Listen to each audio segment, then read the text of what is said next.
What would make a 17th-century European leave the relative comfort and safety of the Old World for a perilous life in the New? This New World wasn't just new, it was utterly unknown. Getting there was incredibly dangerous. Imagine taking an ocean voyage on a small wooden ship equipped only with sails and simple navigational tools. And once you arrived, if you arrived, then what? How would you survive? What would you eat? Were the natives friendly or hostile? These are only a few of the daunting challenges and questions that faced the first American colonists. Their motivations for coming were complex, but for our purposes, we can put them into two broad categories: financial and religious. The financial was represented by the settlement at Jamestown, Virginia, established in 1607. The religious was represented by the settlement at Plymouth, Massachusetts, established in 1620. By comparing these two colonies, we can learn much about the origins of America. The colonists who established Jamestown in 1607 were sponsored by the Virginia Company of London, a profit-making venture. 104 intrepid souls made up the first group. There was not a single woman among them, suggesting they had little intention of settling down, but hoped to make some easy money and return home to England as wealthy men. That hope was based on the naive belief that gold would be so abundant in the New World that they could just pick it up off the ground. Though they experienced many natural wonders, precious metals were not among them. Their disappointment was compounded by the unfortunate fact that they built Jamestown near marshes, prime incubators for disease-bearing mosquitoes. Just 3 years after that first ship landed, 440 of the first 500 colonists were dead. The survivors tried selling timber for export and even experimented with making wine. But nothing seemed to catch on until 1614, when they began cultivating tobacco, already a popular consumer product in Europe.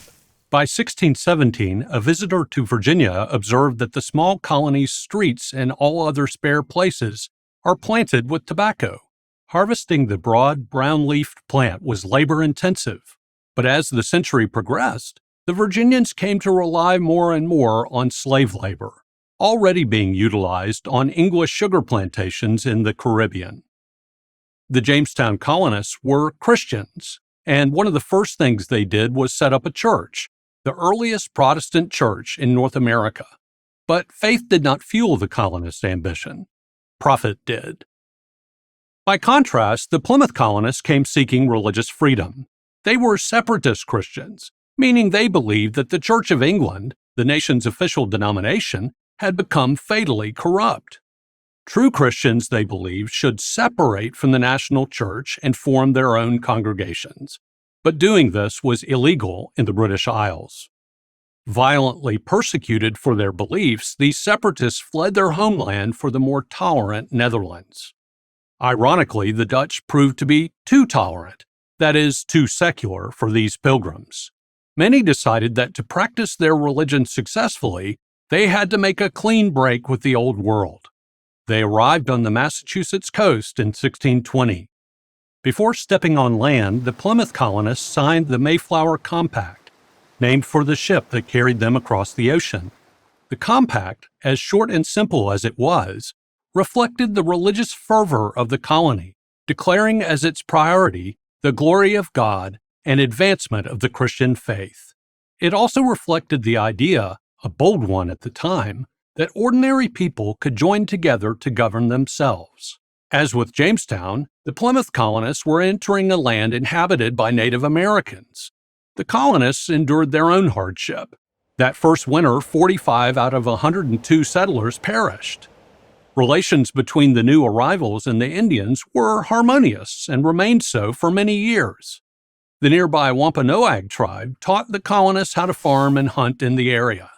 In the fall of 1621, both the colonists and the Indians gathered for a harvest festival that we regard as the first Thanksgiving, a feast to thank God for His faithful provision. There was no cranberry sauce and pumpkin pie, but there was boiled cornmeal mush, shellfish, eels, venison, and yes, a great store of wild turkeys. Looking back 400 years, can we see a connection between Jamestown and Plymouth in America today? Well, think of it this way. Financial entrepreneurs founded Jamestown. Spiritual entrepreneurs founded Plymouth. Against all odds, through faith and fortitude, they laid the cornerstone for what became the most religiously tolerant nation in the West, and the richest, the United States of America. I'm Thomas Kidd, author of American History Volumes 1 and 2 for Prager University. Thank you for watching this video. To keep PragerU videos free, please consider making a tax-deductible donation.